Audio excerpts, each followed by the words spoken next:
Padahal kita itu kan gak ngerti koalisi antar partai, antar ketua partai yang ketemu. Tapi yang paling enak memang mengkambing hitamkan menuduh presiden, istana, Jokowi. Paling enak itu, paling mudah dan paling enak. Jadi kalau istana tidak cawe-cawe terhadap soal koalisi, soal capres, rasanya nggak mungkin lah ya. Jadi kadang-kadang pernyataan politik itu ya, itu bisa diukur dan bisa dianalisis dengan sebuah tindakan yang memang sudah dikerjakan atau yang tidak diambil. Jadi kalau Presiden Jokowi mengatakan dia nggak ada urusan dengan koalisi antar parpol, tidak ada urusan dengan siapa capres mencapres, dan tidak mau disalahkan kalau ada capres yang gagal, maka hal yang paling mudah dan gampang adalah keluarkan Perpu mengenai penghapusan presidensial threshold.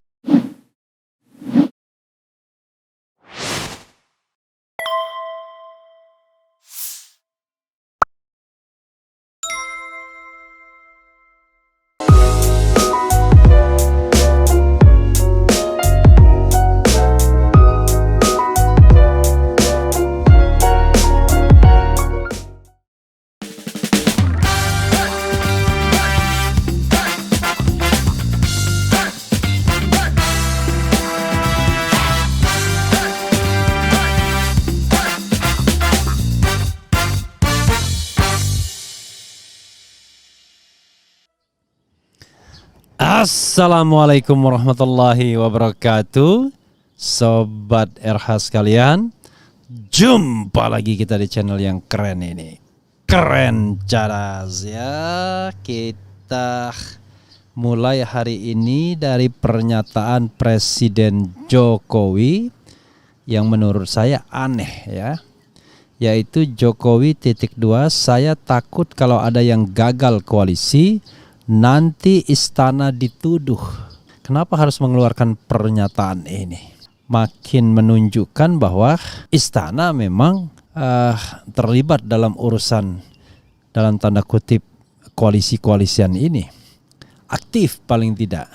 Karena omongan Presiden Jokowi menunjukkan bahwa dia sangat concern dengan soal koalisi-koalisi ini. Bahkan mungkin juga termasuk menggagalkan koalisi. Kan seperti itu.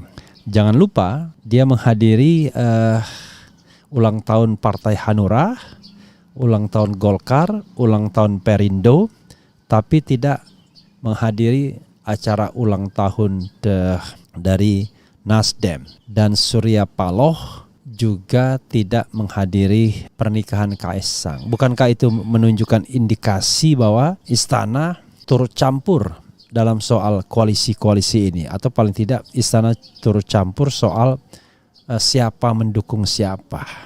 Oke. Jadi apa yang dikatakan Presiden Jokowi ini tidak sesuai dengan realitas dan pernyataannya yang berkembang selama ini gitu ya. Dan silakan sobat era sekalian, saya juga membuat polling ya soal pernyataan Jokowi itu, yaitu apakah Anda percaya pernyataan Jokowi bahwa istana tidak tahu menahu urusan koalisi antar parpol ya. Sudah ada 331 yang voting, silakan percaya 4%, tidak percaya 95%, tidak tahu, tidak menjawab 1%. Jadi berat juga ya. Kalau pemimpin apa yang dikatakannya tuh orang nggak percaya ya. Kita bacakan ya. Sebagaimana diberitakan oleh Detik News, Jokowi, saya takut kalau ada yang gagal koalisi nanti istana dituduh. Jakarta, Presiden Joko Widodo Jokowi berbicara tentang istana yang selalu dikambing hitamkan dalam urusan politik. Jokowi khawatir jika nanti ada partai yang gagal koalisi, istana yang disalahkan. Yang saya takutkan nanti kalau ada yang gagal koalisi nanti yang dituduh istana lagi. Ini istana ini, kata Jokowi dalam HUT Partai Hanura di JCC Senayan, Jakarta, Rabu. Jokowi mengaku tak tahu menahu urusan koalisi antar partai. Jokowi lantas melontarkan satir soal istana yang selalu disalahkan. Padahal kita itu kan gak ngerti koalisi antar partai, antar ketua partai yang ketemu. Tapi yang paling enak memang mengkambing hitamkan menuduh presiden, istana, Jokowi. Paling enak itu, paling mudah dan paling enak, ujar Jokowi. Wah, harus mengeluarkan pernyataan ini ya. Selain itu, Jokowi juga khawatir jika ada pihak yang nanti tak mendapatkan tiket untuk maju pilpres, dirinya lah yang akan juga disalahkan. Jokowi heran mengapa dirinya selalu disalahkan. Ada lagi nanti mungkin untuk Pilpres. Nanti bisa seperti itu lagi. Ada orang atau tokoh yang ingin sekali dapat kendaraan supaya bisa mencalonkan, ternyata tidak bisa. Tuduh lagi presiden itu ikut-ikutan. Istana itu ikut-ikutan. Kekuatan besar ikut-ikutan. Lah, urusannya apa dengan saya? Ujar Jokowi. Ya, sahabat era sekalian, kalau kita lihat ya, pernyataan Presiden Jokowi itu bukan pernyataan yang menegaskan bahwa dia tidak ikut-ikutan. Justru pernyataan yang menunjukkan bahwa dia ikut-ikutan. Dan itu kan kelihatan dari track recordnya ketika ngomong di depan Perindo, ngomong di depan Partai Golkar, ngomong di depan relawan. Jadi sangat aneh kalau kemudian dibilang itu tidak ikut-ikutan. Pernyataannya selama ini menunjukkan ikut-ikutan. Dan kalau kita bicara ya mengenai pencalonan presiden, ya itu urusannya dengan koalisi partai politik. Kecuali Presiden Jokowi mau menanam legacy, memberikan warisan yang baik bagi demokrasi dengan mengeluarkan Perpu, peraturan pemerintah pengganti undang-undang ya, yang menghapuskan presidensial threshold. Nah, kalau itu dilakukan Presiden Jokowi, tentu tidak hanya sekedar skenario ya, mengeluarkan untuk ditolak, tetapi memang betul-betul menggalang dukungan DPR untuk keluarnya Perpu, hilangnya presidensial threshold. Nah, baru saya angkat jempol tinggi-tinggi bahwa Presiden Jokowi adalah bapak demokrasi, orang yang peduli dengan perkembangan demokrasi di Indonesia. Jadi, kalau Presiden Jokowi tidak ingin dituduh menggagalkan capres, mudah caranya, mudah. Hilangkan saja presidensial threshold. Karena kalau misalnya presidensial threshold itu dihilangkan, nggak perlu kita ngomong gagal koalisi, tidak perlu kita ngomong gagal capres, karena slotting capres itu 17. Nah, kira-kira Bapak Presiden ya mau nggak mengeluarkan Perpu yang menghilangkan presidensial threshold? As simple as that. Untuk membantah segala omongan orang bahwa istana dan presiden berkepentingan terhadap Pilpres, berkepentingan terhadap koalisi, dan berkepentingan terhadap siapa yang nyalon. Sederhana kan? As simple as that. Yaitu keluarkanlah Perpu mengenai penghapusan presidensial threshold. Dengan demikian, even Hanura sekalipun bisa mengusulkan Oso, Usman Sabta Odang sebagai calon presiden. Tidak perlu dia bantah misalnya dia dukung atau tidak dukung Anies Baswedan. Dia bisa mengajukan dirinya sendiri sebagai calon presiden. Soal ada yang milih atau tidak itu soal lain. Jadi kadang-kadang pernyataan politik itu ya, itu bisa diukur dan bisa dianalisis dengan sebuah tindakan yang memang sudah dikerjakan atau yang tidak diambil. Jadi kalau Presiden Jokowi mengatakan dia nggak ada urusan dengan koalisi antar parpol, tidak ada urusan dengan siapa capres mencapres, dan tidak mau disalahkan kalau ada capres yang gagal, maka hal yang paling mudah dan gampang adalah keluarkan Perpu mengenai penghapusan presidensial threshold. Maka semua orang bisa nyalon, minimal ada 17 slot yang bisa dipakai. Walaupun barangkali ada 1-2 partai berkoalisi, itu soal lain. Tapi intinya adalah 17 slot. Jadi semua tokoh politik yang punya keinginan untuk maju dalam kontestasi Pilpres tinggal memanfaatkan satu partai politik peserta pemilu dan semuanya bisa berkompetisi. Kan itu baru jempol, itu baru benar. Kalau kita mau bicara tindakan apa yang harus dilakukan seorang presiden untuk mengawal pemilu yang demokratis. Mudah kan? Nggak sulit kan? Jadi kalau misalnya dikatakan bahwa Perpu membutuhkan waktu, nggak percaya saya. Kalau dikatakan bahwa itu akan merusak proses berpemilu, enggak percaya saya. Karena kalau dikeluarkan Perpu penghapusan presidensial threshold, tidak ada dampaknya untuk memperburuk atau menunda atau menjadikan tahapan pemilu enggak berjalan baik. Enggak, karena KPU enggak ada urusan juga dengan berapa orang calonnya. Karena kalau KPU misalnya ada 3 calon, ya dia akan membuat skenario 3 calon, 4 calon ya 4 calon, 5 calon ya 5 calon. Dan justru kampanye harus dimudahkan dan dimurahkan. Perbanyak kampanye-kampanye di dalam ruangan. Ngapain KPU ngabis-ngabisin uang misalnya debat Pilpres dengan kehadiran pendukung di hotel bintang 5 misalnya. Nggak perlu. Cukup di studio saja mereka berdebat dengan moderator, wartawan atau tokoh profesional yang punya wibawa, maka yang terjadi adalah ya perdebatan itu yang kemudian bisa dianggap sebagai sebuah pendidikan politik. Begitu ya Sobat Era sekalian, mudah sekali kita melihatnya.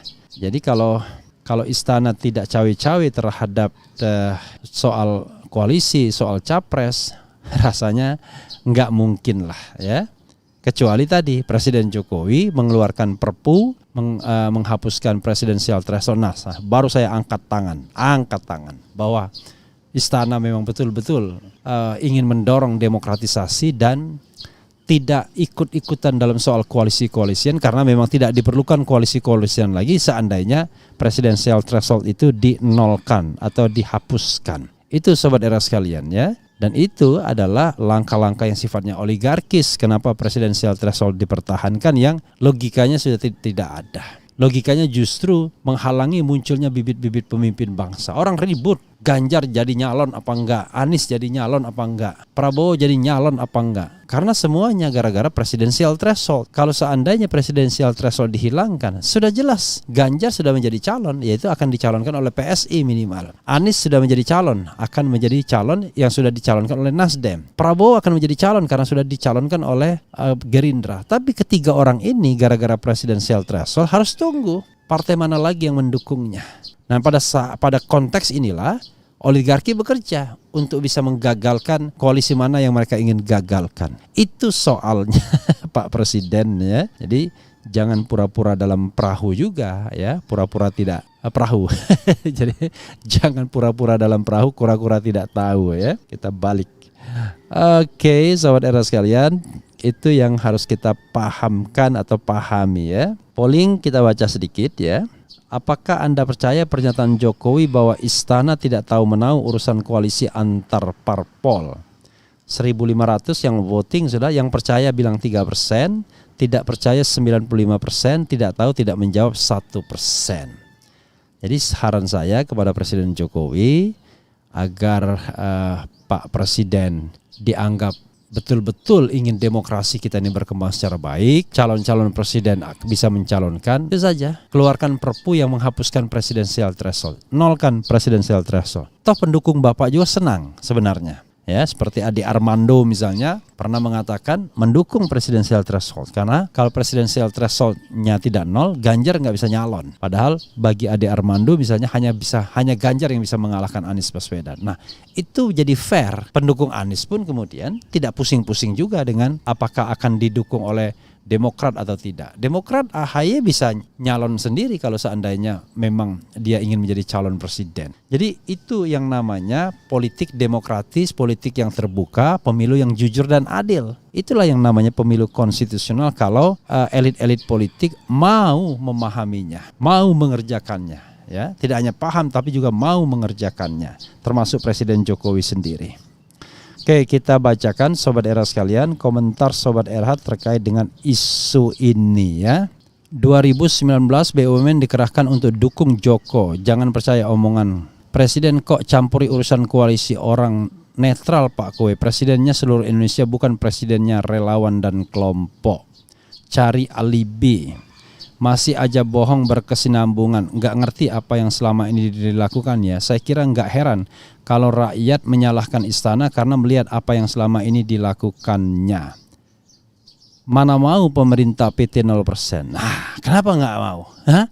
Kalau nggak mau berarti kan pemerintah atau istana punya kepentingan dong, ya? Punya kepentingan. Masa soal nomor partai aja dia mau melayani keinginan konon katanya ketua umum partai politik. Soal yang begini keinginan rakyat nggak mau dilayani, ya kan? Masa perpu untuk melayani keinginan atau kemauan elit-elit politik oke, tapi kemauan rakyat kok nggak mau dikabulkan, kan begitu? Sekali bohong ya pasti diikuti dengan kebohongan lagi. Dia tidak memiliki pengetahuan. Joko pernah bilang, pilihlah pemimpin yang rambutnya putih. Ini bukti Joko ikut-ikutan. Kebohongan itu suatu hobi, maka sangat sulit untuk bisa dipercaya. Apa yang dikatakan Jokowi itu kadang terbalik dengan pernyataannya. Pernyataan bersayap. Kemudian, mengapa saya makin tidak percaya pada Jokowi? Pura-pura tidak tahu padahal bertolak belakang dengan kenyataan yang sebenarnya. Kelihatan sekali narasinya dipersiapkan untuk cuci tangan jika nanti hal itu terjadi, ya. Kemudian wajah polos tak jamin hatinya kelakuannya polos juga. Pernyataan bersayap. Nggak ada urusan tapi tiap kali pidato bicara masalah calon presiden dan koalisi. Ucapan Joe semakin yakin kepalsuannya. Oke, kata salah satu menteri, pemilu bukan urusan pemerintah. Tetapi mengapa presiden ngomong terus soal capres, koalisi sampai-sampai menyebut ciri capres rambut putih dan muka berkerut. Jadi binun nih. Binun ya, bingungnya binun. Justru muka polos itu yang harus diwaspadai dan ini nyata Jokowi itu pendendam. Sejak 20% udah mulai ada penjegalan demokrasi yang kurang fair. Kemudian kenapa gue nggak pernah suka dengan JW? Bismillah, orang tidak bersyukur itu rakus raka kalau tidak punya rasa iman. Oke. Hanya orang-orang dungu yang mempercaya omongan petugas partai. Demokrasi diobok-obok tangan gaib. Betul Bung Refli, kalau masih 20% dia tetap ngibul. Kemudian mantap PT 0% sepertinya nggak ada di pikiran penguasa. Kalau PT 0% nggak bisa, maksimal PT 5% dengan Perpu. Ya begitulah, ya. Jadi ada keinginan untuk memang demokrasi itu tumbuh. Kalau ini kan demokrasi oligarkis, demokrasi elit yang dipelihara oleh Presiden Jokowi yang dibenarkannya. Harusnya dia punya visi untuk demokrasi kita di masa depan. Om Refli Harun, Jokowi ini nggak ngerti apa-apa. Mana ngerti dia threshold, dia buat perpu dan undang-undang, bahkan teks pidato itu semua yang buat stafnya, bukan dia sendiri, ya kan? Ya nggak juga ya. Dia mungkin tidak tahu detailnya, tapi in general dia pasti tahu ya. Ayo Pak D, kamu bisa buat perpu presidensial threshold dinolkan. Nah, itu yang penting ya. Dan tidak ada susahnya secara teknis. Wah, ini teman keren cadas ya. Sudah pakai jaket keren cadas, rompi, kopi keren cadas. Dan semua produk keren cadas dibeli juga ya. Ada fotonya ya, satu lagi ya. Makin enak ngikutin situasi negeri Wakanda. Ini bukan nggak mungkin lebih banyak rakyat yang apatis karena semua aturan direcoki rezim penguasa. Kalau saya justru takut Jokowi lengser di tengah jalan, nggak sampai 2024. Presiden terburuk sepanjang Indonesia ya. Setuju banget dengan pendapat Bang Refli, merdeka. Ngapus sih itu ngawur. Ya sahabat sekalian, ya tentu kita hormati ya Presiden Jokowi ya dengan pernyataan-pernyataannya, tetapi sekali lagi segala pernyataan pro dan kontra itu akan terhapus dengan sendirinya kalau presiden menghapuskan presidensial threshold dengan perpu. So easy. One thing for sure yang harus saya katakan adalah MK tidak mengatakan bahwa presidensial threshold itu inkonstitusional. Oke, itu satu sisi. Tapi MK juga tidak melarang seandainya presidensial threshold itu dihapuskan. Karena itu katanya open legal policy, kebijakan hukum terbuka pembentuk undang-undang, dalam hal ini presiden dan pemerintah. Jadi kalau presiden dan pemerintah mau menghapuskan presidensial threshold, nggak ada masalah, nggak akan dikatakan inkonstitusional. Bahkan menurut saya dan banyak orang lainnya, pakar hukum lainnya mengatakan itu yang justru lebih konstitusional. Simple kan? Kalau seandainya Presiden Jokowi memang betul-betul seorang negarawan yang memperhatikan demokrasi kita ke depan dan tak berkepentingan terhadap pencapresan dan perkoalisian. Itu caranya untuk membuktikan bahwa dia tak berkepentingan. Wah, nanti perpu ditolak, ya makanya galang dukungan. Buktinya perpu pemilu nggak ada kegentingannya, dibuat hanya untuk mengadopsi nomor urut partai politik, bayangkan. Itu saja sobat era sekalian, nanti kita akan bahas lagi ya. Itu saja ya. Wassalamualaikum warahmatullahi wabarakatuh. Ciao.